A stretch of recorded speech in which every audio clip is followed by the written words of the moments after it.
kid attempted to convince my friends that the local ice cream man and me had a type of semaphore arrangement whereby if my blinds were down, it meant I didn't want an ice cream. If my blinds were up, it meant I did want an ice cream. And if they were half up and half down, it meant I wanted a lolly with ice cream on top and raspberry sauce that he would then deliver to the door. Did you manage to convince him? No. Oh, it was an odd thing. Okay, the networks are down, the equipment is ready, and we've crippled their supplies. Mrs. It was yesterday. No,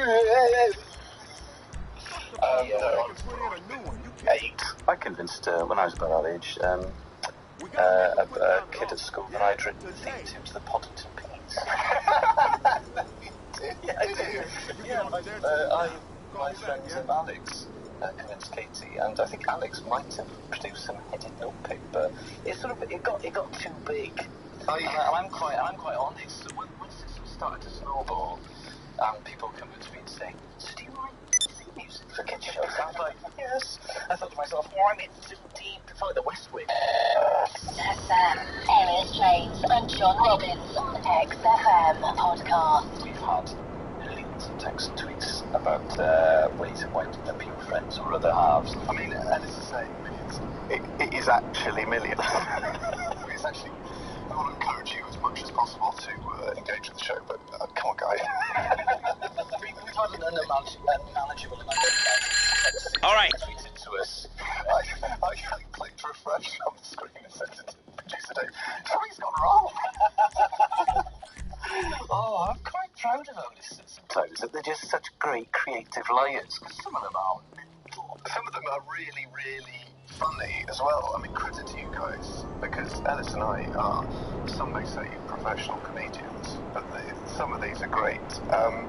We've got one here that from, I don't know who it's from. I once convinced my wife that Jim Bowen was Lawrence Llewellyn Bowen's uncle.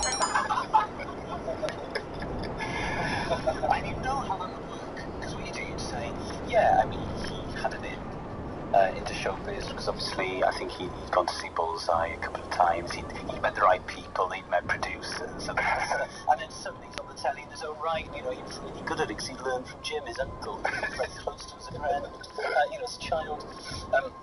I convinced my wife June that when you see a petrol tanker with a bucket hanging from it, they were complying with an old bylaw that made horse and carts carry buckets to collect the horse manure from Barters and Shopley. Because what you're doing is, you take there's loads of those unrepealed bylaws in British law, like there's something like it's legal to murder a Welshman in Chester with a bow and arrow as long as it's after midnight. That sort of petrol tanker bucket thing, that is sort of plausible. Yeah. If you know that stuff.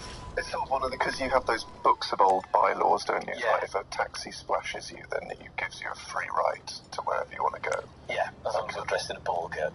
Yeah. We've got a good one here. When I was 13/14 years old, or 13/14 years old.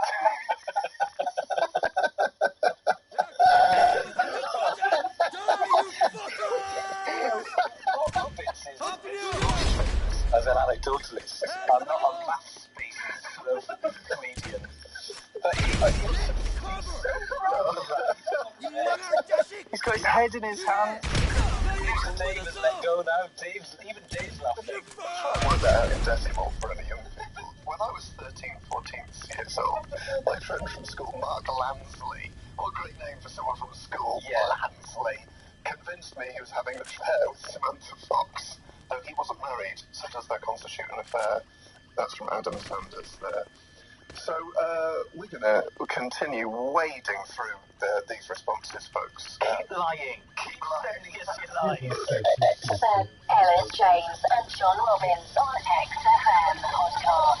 And as we say by churches, or as Robbins insists on calling them, churches. Well, that's how they insist on spelling their name. Yes, fair enough. So maybe I'm right. Producer Dave? No, you're not. So why do they write churches? Because they're zany. Okay, well, be zany and clear. Just zany for zany's sake. If my name was spelled G-V-H-N, people call me Tron. You know, I would say, actually it's John, but I'm Zany. They go, well, you're unclear. Anyway, we have been discussing things you convinced either your children or your partner or your friends. And we've got so many. We'll read some more out later in the show, but a good one here. I convinced my wife that Mick Hucknall was going to stand as our local MP and he would be moving in next door. I live in a terraced house in Walthamstow from Phil, in his E17. I love the choice of celebrity. Yeah, because Mick Hucknall is he's been not unfamous, but not in the limelight long enough that you can imagine he would stand on a ticket of local issues. Yeah, because if he lived in Walthamstow. Because XFM very own Dave Rowntree stood as a Labour MP somewhere in London. Did he? And he's a solicitor, and he now does legal aid, as well as being the drummer in Blur. Oh, on XFM. What a legend. What a legend. It makes me feel I haven't done quite enough. I'm not a drummer in any bands. I've never stood as an MP, and I'm not qualified to do anything. Medieval English? Yeah, there's not a huge call for that these days. No. Can someone translate en 4cer666, the ancient Gnostic text? And the way you like people being zany, as long as they're clear, means that you're a fun guy. So, coming up, we've got music from Black Keys and Rage Against the Machine, which I'm excited about. Has that had the swears removed, Dave, today? We shall find out.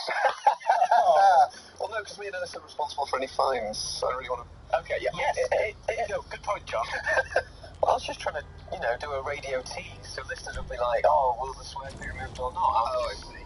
So we shall find out.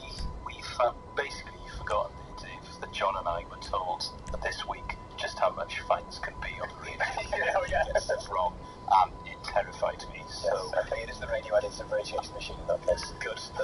That's absolutely fine. Because I'd lose my house, mate. I'd lose my house. Ellis James and John Robbins podcast. XFM. It's now time for the regular 11:09 p.m. AM feature, Sacred Cow. XFM's Sacred Cow.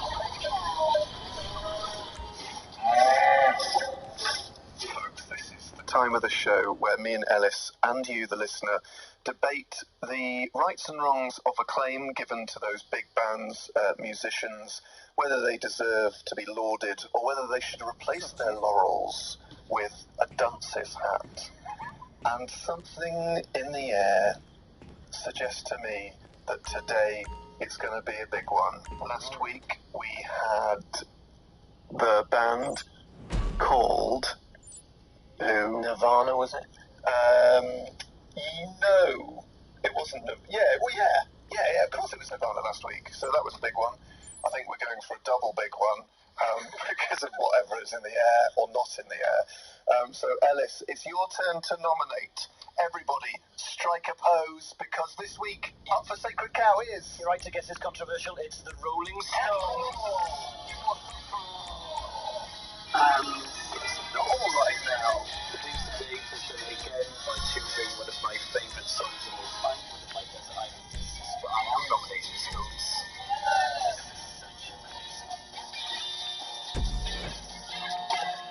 Oh, stop making my job hard for me, Dave. Because we've sort of reached a stage with Sacred Cow where the bands, like early doors, there were people that like the Sex Pistols, like all out hate all of their songs.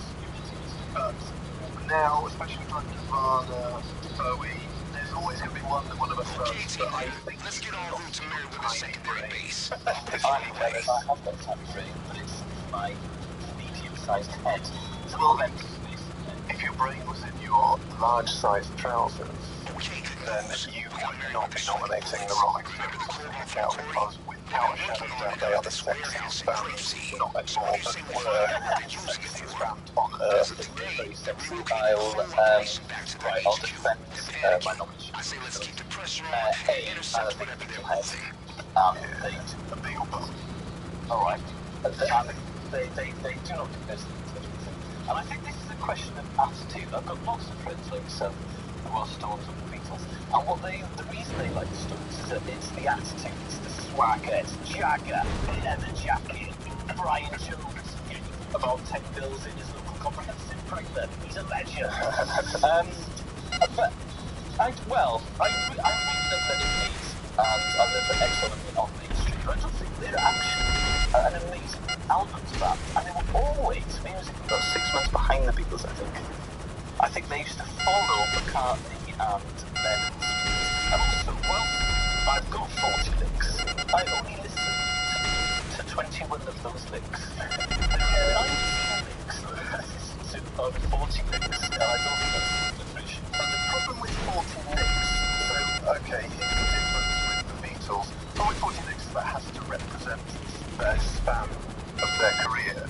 And unfortunately, for whoever has to compile 40 licks, the Rolling Stones have not really written many good songs since 1974. No, that's true. And they have to then cover The 80s. 40 years of the band.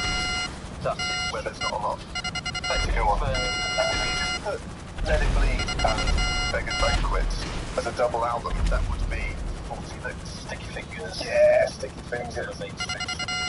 But, like the Satanic Majesty's Request, it was so uncomplicated. I just think that when it comes to their albums, the things that you would usually judge a band by, I just don't think they've got anything to compare to the Beatles, the Revolver, or Pepper, or the White Album. And also, the Stones found their groove quite early on and didn't really change as radically musically as other groups who were that massive. Like, I don't think that their back catalogue is as varied as the Beatles or Led Zeppelin. They didn't have any concept albums as such, Not the really. Stones. And, but I just think... So here's my problem with the Beatles, which feeds into why I love the Stones, is that I don't feel any emotion from Beatles songs. So like their love songs are great, but they leave me dry. It just feels like listening to a crooner. And their angry songs, I don't think they're particularly angry. Yes, they are. They're sort of lyrically angry, but it's not in the... There's no sort of spit. Talking about world peace, mate. Yeah, but it's not proper. There's not snarl to it, and there's no. The love songs are just a bit. Frank Sinatra or something. That's no song of the last 50 years. Exactly, and for Frank Sinatra it's perfect, because I don't believe Frank Sinatra believed any of his love songs. He's just a singer who sang songs. Go on, Frank Sinatra, John. To make women swoon.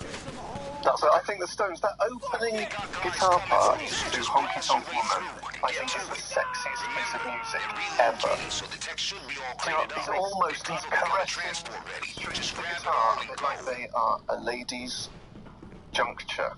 Do you know what makes me feel sexy? Nice Beatlesy melodies. Yeah, but they're nice, aren't they? Yeah, that's nice and sexy. I'll tell them what I want to do. It's right, something about that tonight. What do you want to do with that? Well, they just hold it. I want to do all the things. Which feel right when we're sweaty. That would be what happened in the studio. Ellis James and John Robbins podcast. We're asking you today to contribute to the show with times that you have convinced your partner or your friend of something completely insane, and this is because Ellis convinced his girlfriend that the World Cup was 11 weeks long, and producer Dave convinced his lovely, lovely lady that Somerset House was the residence of Cilla Black. I, for nearly a year and a half now, have convinced my girlfriend that I am a viable option as a long-term partner. We've had a tweet in from Sadie X's. Are they sad eyes with an X instead of the first E? Just to build a picture of you them in your mind. She says, as my dad's name is Spencer, I convinced my friend that my dad owns Marks and Spencer with his friend Mark. I like that sort of thing. One of the boys at my school, he had a sort of souped-up Vauxhall Nova, and he told me that he had that he could flip the lid on his gear stick and it had a red button underneath the lid. And if you pressed that, you could drive at like 200 miles an hour. Oh, like Bond's DB7. Yeah, I think it was around the time that film came out, but I hadn't seen the film, so just thought, I mean, who could make up something like that? Brilliant. We've had a great tweet in here from STJDR. But the problem is now Twitter's so big, very few people are able to get real names in. He says, I convinced someone in year 11 that an aphrodisiac was something that made you bald, and a hermaphrodite was someone who was bald. Oh, the joys of ignorance as a youth. And lying. Yes. Lying is great. Well, yeah, we don't want to encourage falsehood.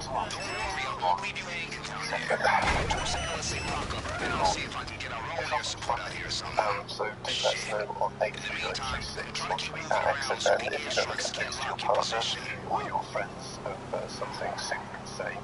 There was a guy at school who was a Super Hugh Smith's fan, and he tried, I think maybe unsuccessfully, to convince him that the lights had blasted through, and complained, to sort of bulk up the story, complained that Michael Stipe was a real diva because he wanted 2 spotlights. Unfortunately, we were sort of onto him quite early doors because he was spotted working in Tesco's. Ellis James and John Robbins podcast on XFM. It's gone mental. The balls have lit up because of Sacred Cow. XFM, Sacred Cow.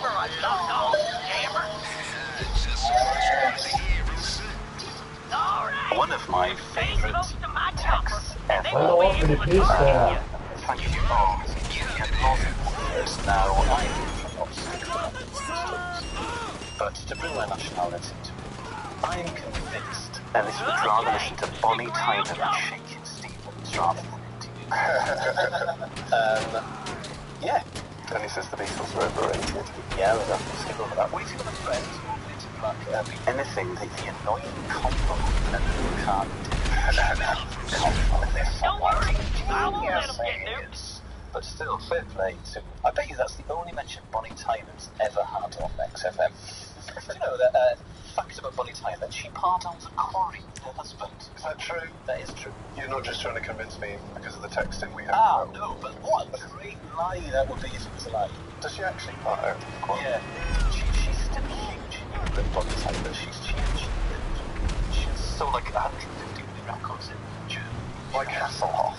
She is like Hasselhoff, or unless you said Stefan Dennis, who is still, Paul Schroeder's. I watched it the other day. I don't know why, but I've missed it. He's still on it? Yeah, he is, yeah. Joking. Yeah. I think Lassiter's has got to the wall, but Paul's still... He's like sort of... Cameron's got him. Everything good on. They must be throwing a fit up there. You man. Hell, kind of The neighbours should still be on the show. The dude texted if you're strong. Well, it's similar to regular song. It's going to all just play for somebody's break children. So let's get back to brass tacks.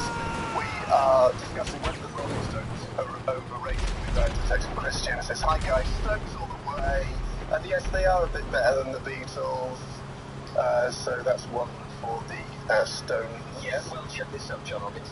The Stones, they're amazingly overrated. They write as many great songs as most great bands with albums, as many deaf songs as Of course. Nothing I like more than making these assholes I don't believe anyone has listened to any of the greatest hits collections without skipping something anon.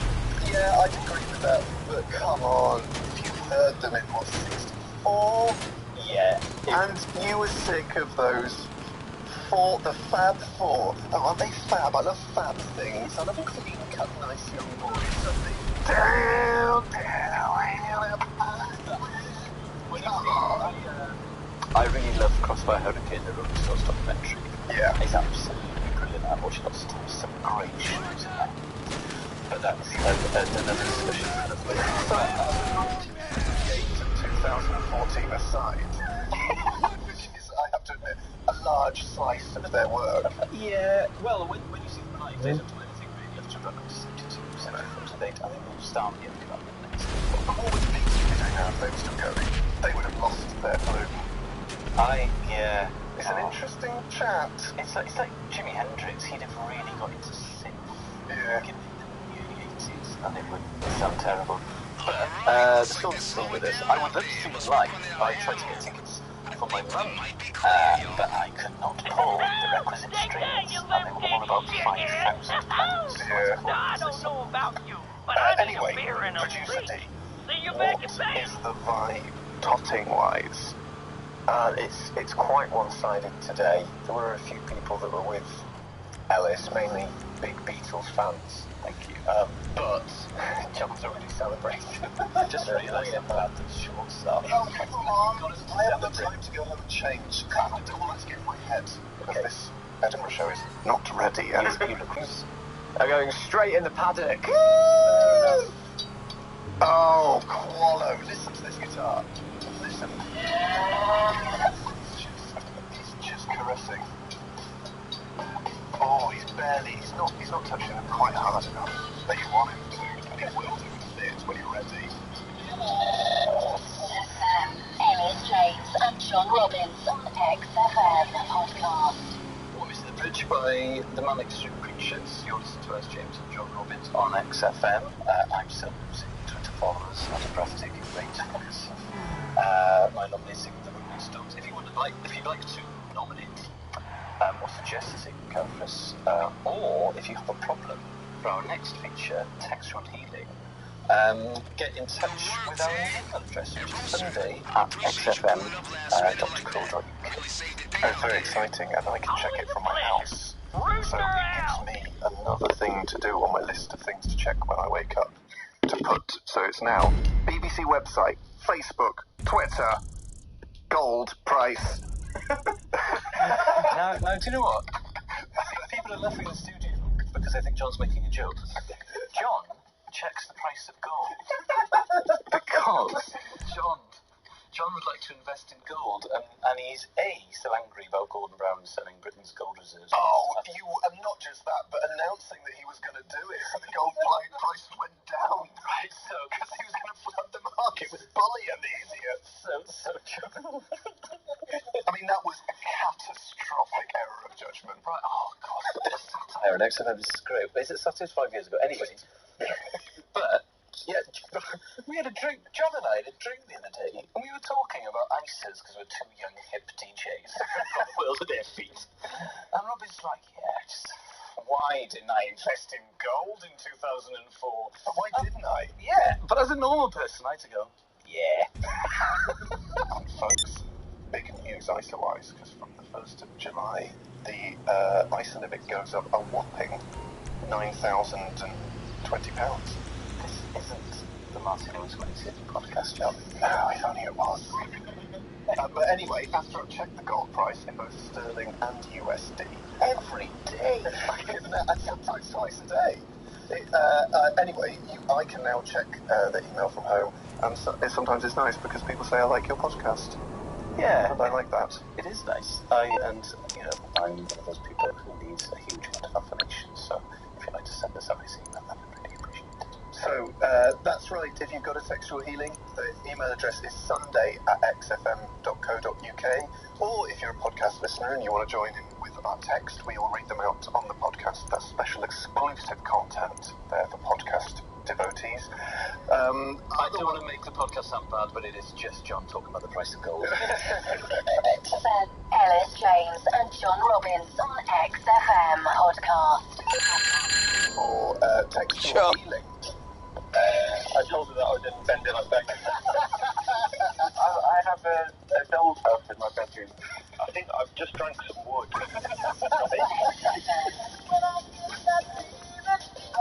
Textual. Oh, we have pimped that jingle.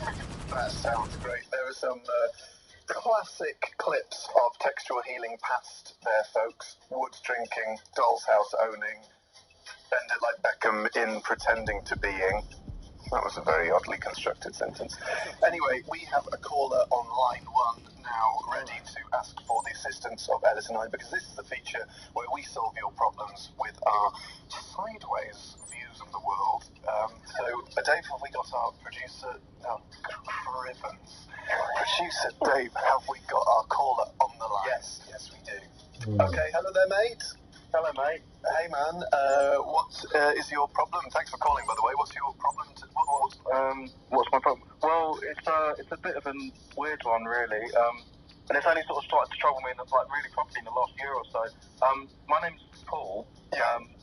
And my surname, my family name is Daniels. Oh, no.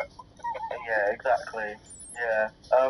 So I just, obviously that's a bit irritating. It can be quite inconvenient. Obviously, whenever you meet people, they instantly try and make a joke. I am liking this a lot. It's the same sort of joke every time as well, isn't it? Exactly. Yeah. No. Exactly. And then, Sorry, Paul. I don't think people got my joke there. I am liking this a lot. Oh, thanks. So Merriweather's latest strategy for owning the black market is having smugglers do their imports in and taking a huge cut. That's a slippery slope, you know what I'm saying?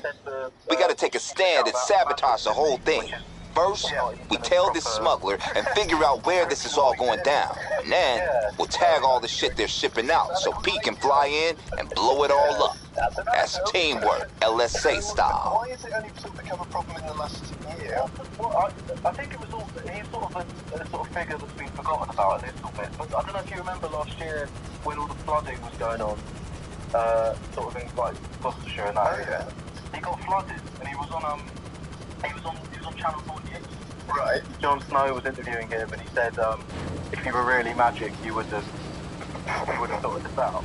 Which is, I mean, fair play. That is funny.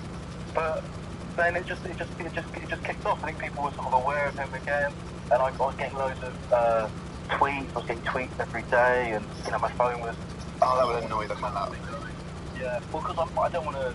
Obviously, I don't want to say it to make the problem worse. But my Twitter handle is my name, so people just assume that it's him. Right. Okay, intel just came through on the smuggler. Sending you a photo now. We gotta get into their phone to find out where the shipment is, but it looks like they usually roll with a little security. Be careful. Yes, so he gets millions of tweets about it, obviously. Yeah, and always answers them as well. Paul, do you answer your Paul Daniels-based tweets? No, I used to, and I used to sort of try and laugh it off and say, oh, it's not actually, but no, I'm just ignoring them now. It's just too much, really. So if I looked at your timeline, it wouldn't just be those tweets saying, I'm not a magician. Well, yeah, I don't want to spend my time just sort of confirming my identity. It's what I've constantly do, Let's eventually start to, on a subconscious level, affect your self-esteem. And you're somehow at some level in your brain angry that you're not a magician from the 80s. Are you not a fan of Paul Daniels? Well, I'm not, I've got nothing against it, really. It was sort of a bit before my time anyway. So, it's just, I think also, it's not like it's not like being a superstar as well. It's not like if I was called David Beckham or something, I mean, that'd be quite a cool thing to get. It's an old man. Yeah, if you were called David Beckham, that would be quite a shut-up line to a girl. Yeah, That'd be true. Whereas, exactly the opposite with Daniels. Yes, that's true. Oh, man. It's a hot baby. I'm gonna saw you in that. You can say, you can use that. Hey, there's maybe an upside. I tell you one thing you can do, because obviously you're never going to be able to stop it being from when you meet people. But you could turn your Twitter account, we did a bit of research on Daniels, turn it into a parody account, seeing as you've got the name, and then you could be one of those sort of, there's one for Angelina Jolie's leg.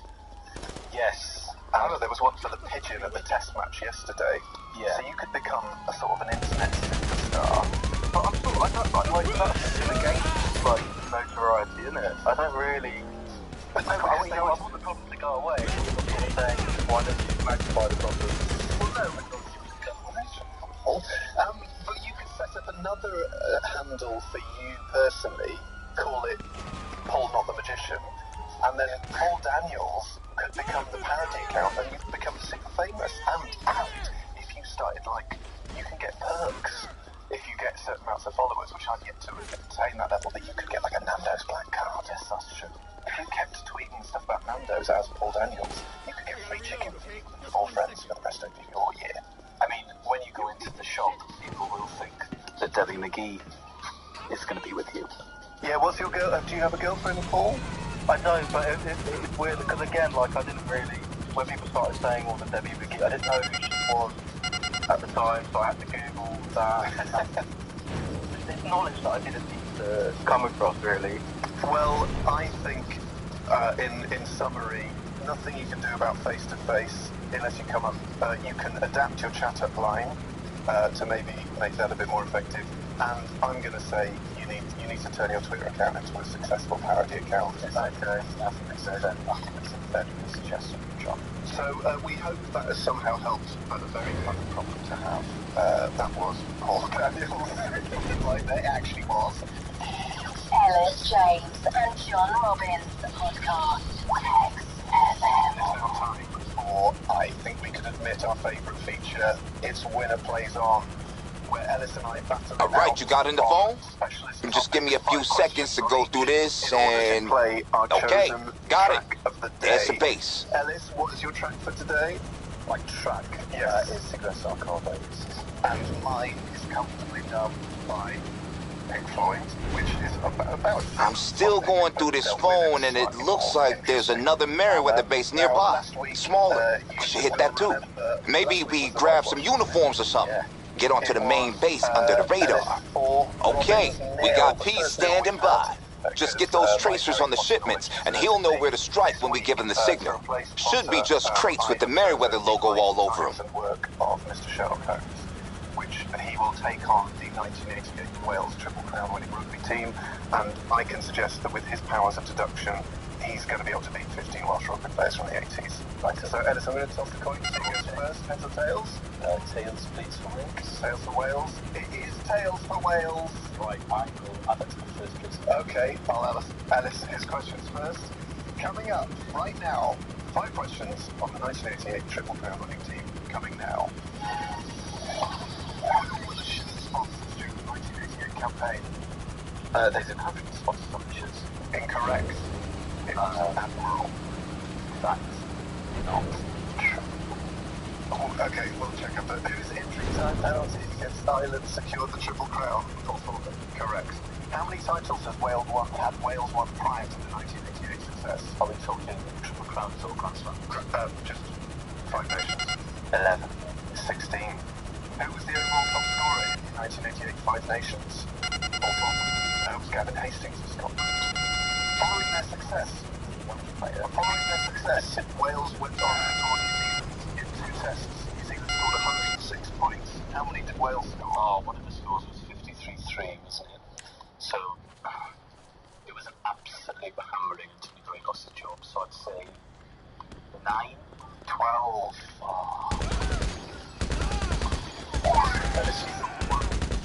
And there's a disputed question. Now, at the Shirt time, sponsors. there were no sponsors on shirts. Do you mean make of the kits? Because that was a slightly different... I mean the sponsor's name. I think what's happened is I've Google imaged it, and it's been their more recent Triple Crown.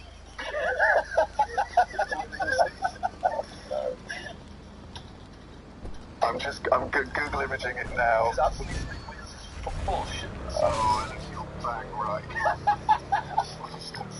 So you get the point for that, so Ellis has got 2 points. Oh, yeah. Which is kind of me, considering that wasn't the case during Farthingate. Yeah, for people who haven't listened since the start of our tenure on XFM, Robert's once answered questions on the golden age of milled copper farming. And one of my questions was on the Check it out on the podcast. It was absolutely mental, and it was, I would say, it was unreasonably putting out this broadcasting stuff, but it's fine. Ellis, hit me. Okay. John, 5 questions on my concerns on Sherlock, starting now. What causes the Sherlock Holmes story in his last vow? What is his age?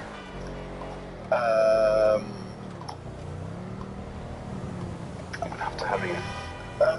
His last bow? Yeah. 60. Yes. It's explicit 54. Names, this is too easy. Name the first Sherlock Holmes novel. first Sherlock Holmes extended novel. Yes. Study in Scarlet. According to the Bacon, yes, you're right. Sorry, that was a noise because I'm annoyed or something. According to the Baker Street Journal, one of the top-rated Sherlock Holmes novels, Sherlockian Scholars, giving it a perfect rating of 100. Oh, well, novel or short story? Novel. Hound of the Baskervilles. Now I'm right. Holmes is a trained boxer, the knowledge of which Japanese martial arts does Holmes use to throw Moriarty down the Reichenbach Falls? Oh, that's a good question. Is it Kinto? No, it's Baritsu, the Japanese form of wrestling. Fair enough. How many Sherlock Holmes short stories are there? 52? Very close, 56. Oh! But it's all come up, Robbins. 3-2. Oh! Very close. Good questions there, Elle. And Sherlock Holmes will be back to defend next week. And as a treat, I get to play my track, and I'm really excited because it's Pink Floyd with Comfortably Numb. You're listening to it, so that. Ellis James and John Robbins podcast. Earlier on in the show, we were talking about ways of winding up your friends or maybe the other half. We've had loads in. We did loads at the start of the show, but they're still coming in by the second. This is one of the best ones. I once convinced one of our electrical apprentices that gremlins exist. I had the whole family, lies included. They're a cross between koalas and pandas, bred for Japanese emperors. Good lie. They're like advanced parrots. You can teach them a few hundred words, actually. They don't really turn into gremlins if you feed them after midnight. That's just Hollywood nonsense. He wasn't the sharpest tool in the box, Dave from Worthing. That is fantastic sort of shop floor banter. Also, the added, the thing about them turning in after midnight is not true. That's a good extra lie. Yeah, That those one. little lies make a big lie slightly believable. Yes. I like, where's it gone? I used to regularly go crying to my mother as a kid because my older brother Lawrence convinced me that Puma and Adidas were swear words. I love that. As if you cry because you weren't allowed to say Puma and Adidas. And also, it's very sensitive to swearing. You see all people's shoes, you'd be like, oh, no, it's swearing everywhere. And another one here. I convinced my pal that Caucasian people came from Caucasia. She was a midwife in charge of birth. I guess that's quite believable because it's not a word you hear over here a lot, Caucasian. No, that's true. And it does sound like a part of Asia. Yeah. Oh dear. Producer Dave's phone vibrated. Took us off, which meant that we were broadcasting bad radio. Performance-related review coming up for Dave Masterman. It was on silent, you just so happened to hear the vibration. You're a prince of The other thing is, it's my girlfriend who knows I'm on air until 1 p.m. Oh, apparently they have a super special boardroom on the top floor. And it's higher than the rooftop gig where you can see Kasabian and Foster the People. Yeah. And you only get to go there in very special circumstances. And it's so secret that you're allowed to smoke in there. They give us a cigar when you go in, unless it's for your performance review, in which case don't. Oh, XFM, Ellis James and John Robbins on XFM podcast. Okay, this is the show. Thank you for listening. So, folks, the Wikipedia sabotage has spread to wikipedia.com/Ellis_James, brackets Welsh comedian. Because on Ellis's Wikipedia page, it has been added the following quote. In 2014, to mark the World Cup in Brazil, James baked Western Europe's smallest fully mechanised sponge cake. The jam smeared with pie. What the hell happened? Did they see you? They're gonna block those tracers once they find them. So see if there's any flares that you can use to flag up the shipments for P instead. In the meantime, you gotta go full war zone in this bitch. I don't have to say this, but I'm going to. That is not true. It was It was 14 foot in diameter. I just don't have the oven space to manage 16 Really? feet. Now, I have been wiki-sabotaged a couple of times. Somebody said that I'd introduced the Mango to Kamala, which I like because it's believable. Okay. That was you, yeah. About a year ago, somebody said that I was trilingual, that I was able to speak Welsh, English, and bull nonsense.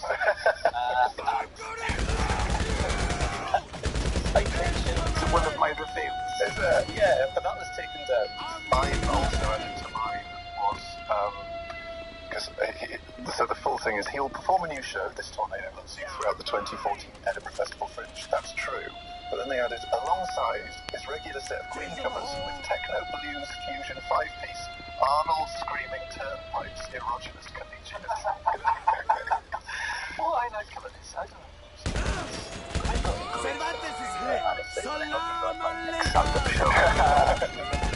Remarkable change in rhythm.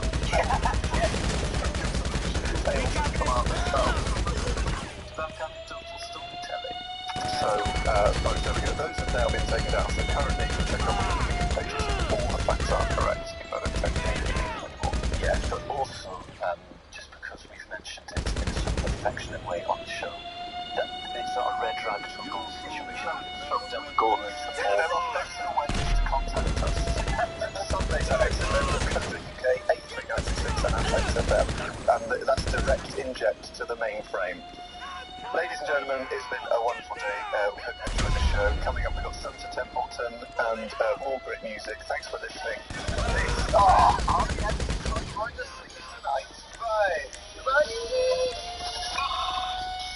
If you like this podcast, why not check out some of the other great ones available to download at xfm.co.uk. XFM. Josh Whittaker. Oh, great. Yeah. The only time, this is from Paul W. Doctor. The only time I fainted was after sucking helium out of a balloon at the opening of a branch of Shoe Express.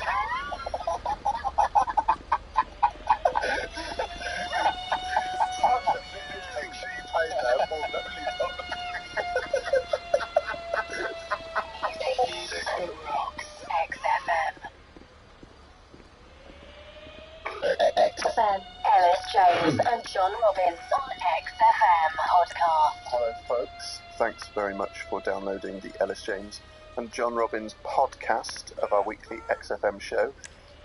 As per new normal recent events, we've given you the opportunity to contact us through an email address. Any of the issues in the podcast, so effectively you haven't been able to join in with a live show. To that end, last week we were talking about lies you convinced your partner, your children, your relatives that are true, and we've got some belters emailed in to sunday@xfm.co.uk. First off, we have Nima and Sarah.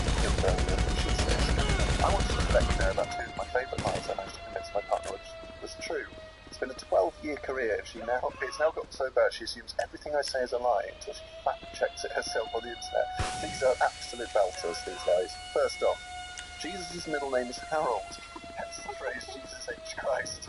And the line in the Lord's Prayer, Harold be thy name. Love it.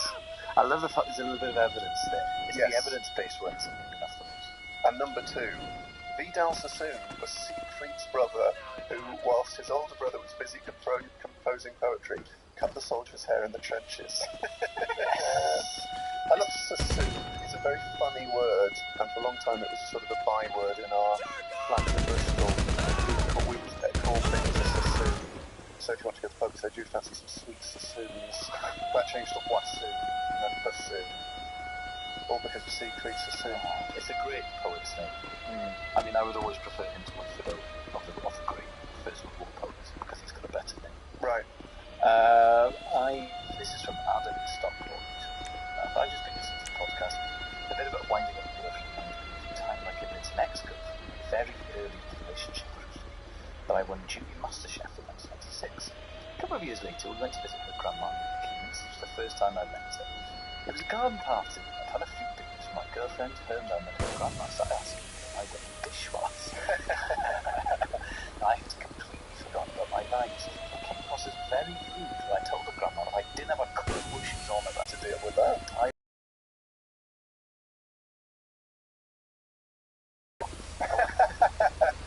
One day she went to work asking her colleagues what they thought about George Bush's assassination.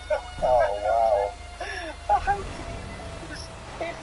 If Joe, you know, if the president of America, Barack Obama, had been assassinated, we would know about it within 10 seconds. Oh, yeah. It would be everywhere.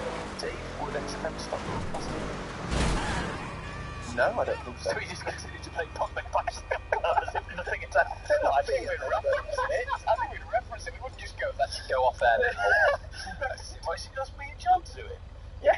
All right, people, target confirmed. I'm approaching your position. Stand by for the heat. You doing your weird partridge sort of... No, I would be stern. I wouldn't be light-hearted about it in the slightest. No, I mean, I must point out we wouldn't need it. Really? No, we would wait for the streets to come through and get a journalist on the case. Right. We wouldn't go, John. John Robbins. Surely we would have to say something when it flashed up on the screen in the... I know that sound anywhere. Direct hit. Pete said there's some backup rolling up now, including a bitchin' armored truck. Hey, imagine what the Angels could do with one of those. If it were me down there, I wouldn't be leaving without We it. wouldn't have done it intentionally. If we had started the scam, yes, but not if we'd just been...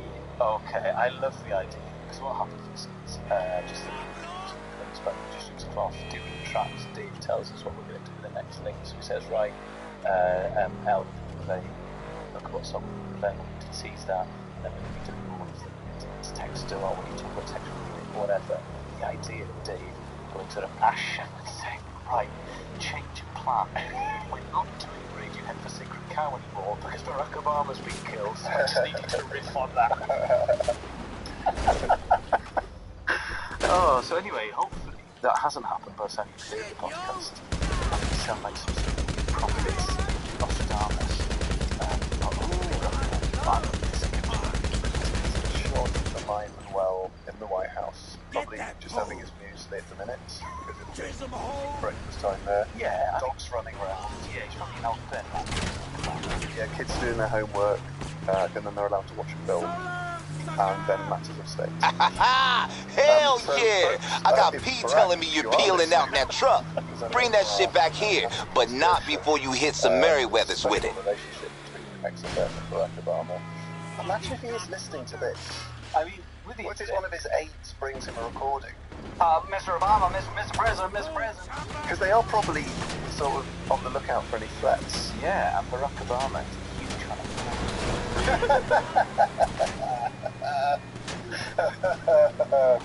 Okay, thanks very much for downloading this, folks. And as we say, it's Sunday at xfm.co.uk. If any of the issues in today's show affect you, and I'm guessing anyone listening to this after Glastonbury, maybe on the way home, got a video charge left in your iPhone, unlikely, then there are at least two matters of note for you. So see you next week, 10 till 1. This is John signing out. Bye. Yes, thank you very much for listening. Goodbye. Ellis James and John Robbins podcast. Good morning, everybody. That was a band whose names disappeared from my screen. Justice for Simeon. That was Justice versus Simeon by... All right. What was the song? I can't remember what the song's called. We Are Your Friends. That's it. We are your friends, everybody. You're listening to John Robbins on XFM, smoothly handing over the change from early morning to mid-morning. I love it. We keep blindsiding these motherfuckers. And now they're down some cargo and this truck. That's a serious L. All thanks to you and Pete. Because I have a co-producer credit. That's not true, is it? No. Well, I mean, I didn't get this first round. What would be the Welsh of Echo in the Valley? Billoch in the Hole. No. What did I just say? Well, it sounded like you was just saying cow. It sounded like you were saying bill. Which is probably what Welsh people call milk. No. Knowing a small amount about the derivation of their words. No. Come on. Would you like a glass of cow? Do it self as a fast. Under juice. And in North Wales we call it llefrith. What is llefrith? Milk, mate. You idiot. So what's Echo in the Valley? It'd be rhywbeth yn y cwm. Rhywbeth yn y cwm. That's a nice name for a team. Yeah, it's quite. It sounds like Pobl y Cwm, which is People of the Valley, which is our version of Coronation Street. Which have you been in that? No, my sister has. My sister was. It's like jury duty in Wales. Everyone has to be on Pobl y Cwm. She was a carol singer, and she got told to get out of here by a just a non-resident. And she got 27 quid, but she was only about 6, so that was an absolute fortune. Oh, I got 40 quid from a VHS advert when I was about 9. Oh, did you? Yeah. What? On telly? Yeah. Whoa. I never told you this. No. VHS. VHS did a new school uniform range, and they came to my school, and they selected basically. Did you go to Brit school? Basically 8 of the most flamboyant and precocious under 12s, and I was one of them. And it was called VHS school shops, happening in a high street near you. Oh wow! And I had a mullet. Yeah. Like Chris Waddle. Yes, very similar to Chris Waddle. That is absolutely incredible. And you got 40 quid. Cash.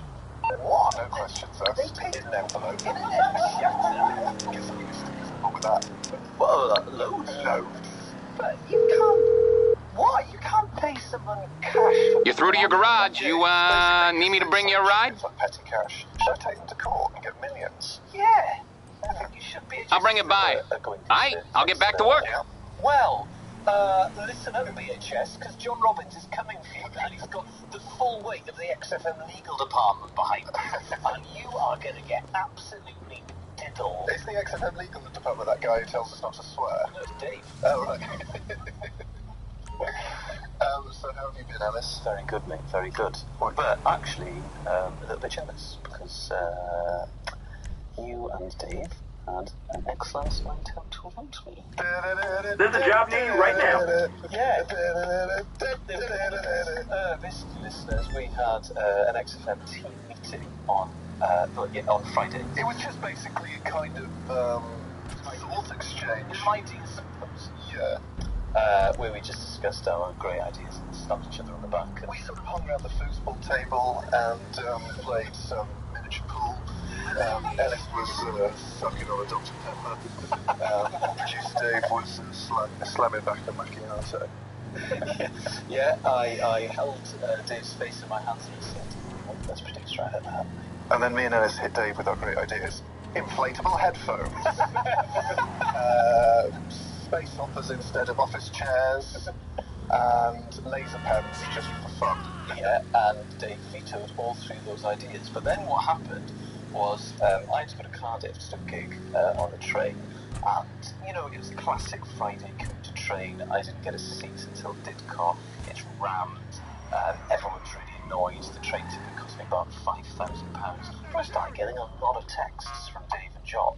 Excited texts. Because they'd hit the bars of London's West End. So suddenly I started getting texts saying, me and Dave are on it. It's absolutely brilliant with way too many exclamation marks. And I thought, hang on.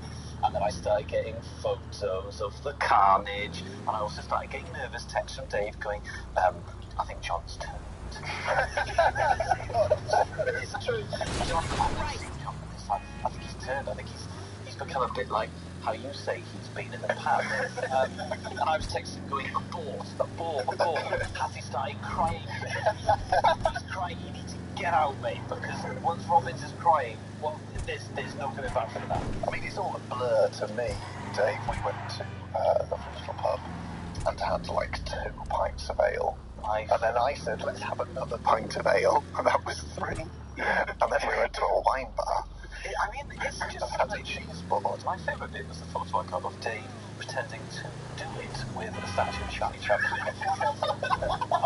Well, you should see what it was like, those 2 middle-aged stunners in the wine bar. I kept a distance because I have another girlfriend. But Dave was just, he's off the scale. I know, and he was just Dave's fiance, did you say? He thought, well, I mean, I can't say what happened after I left. Have you had some cheese? Right, Dave's now doing the timeout, the sign with his hands. Dave's fiance, if you're listening, he's a really good guy and talks very fondly about you doing this song. Ellis James and John Robbins podcast. You're listening to Ellis James and John Robbins on XFM. I'm having to take this one because John's too tired because he's always larging it. It's Dave, which means I've been pushed out, I've been cuckooed. I probably won't be on the show next week because Dave and John have formed an unholy alliance. They're trying to get rid of me with their great nights out, which ended with Dave tweeting a picture of some ironing he was doing, so it can't have been that meant for. That's not how you stand chariots. D was, that's what we call each other now. You can't call it that, you can call it producer D. Presenter J, carry on. PJ and DJ. DJ PJ and Duncan. Right. I call him Ennis. I call him NYPD Blue because he's New York producer Dave and his jokes get us pretty.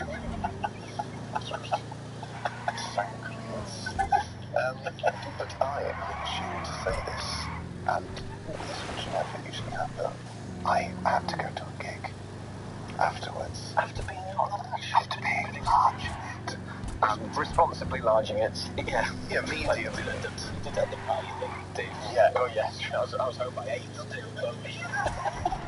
So I went to my gig thinking Robbins is off the hook here. Got to the gig, there were like 12 people there, 5 of whom are friends of the landlord's wife. 350 people. And is it 350? There's 350 on Saturday, yeah. It's about 200. What? Mate, I'm a big deal in this. So are lots of things. Yeah, he's on toast. Yeah, good fun. Really? Yeah. Oh, God. That's alright. I can't react to it. If Danny from Off the Curb God is bless listening, you, and come thank on, mate. Give me a lovely weekend. Jeez, I'll see what I can do. Thanks, man. A lot of people have said that. Anyway. Call just came in. Anyway. It's up on your GPS now. It was in like a new refurbished basement of a pub, and it looked just like someone's kitchen that they were having done, like unfinished. Right. But there were benches along the side, so I thought I'd have a quick lie down while the first act was on. I was closing, mate, because that's the sort of, I like to close gigs to up to 12 people in West London, poorly attended. And I fell asleep for about 15 minutes. Powering up and doing good things. Yeah, well, I woke up feeling refreshed. Two of the other acts said you look a lot better. But the problem came when I got on stage about 10, and it was going fine, doing well, and this girl walked in, and I sort of made light of the fact she was interrupting the show, and that, you know, she should have been back in time for the start of the section because it's quite disruptive. And she was American. She said, "Oh, I'm sorry, did I wake you up?" And it was clear that she had seen me having a nap. So my moral high ground was removed from underneath me. Yes. But she did continue to be disruptive. And were there any doors staff to chuck her out? Oh, no, she wasn't being leery. She was just being kind of, you know how Americans can be quite barbed and sort of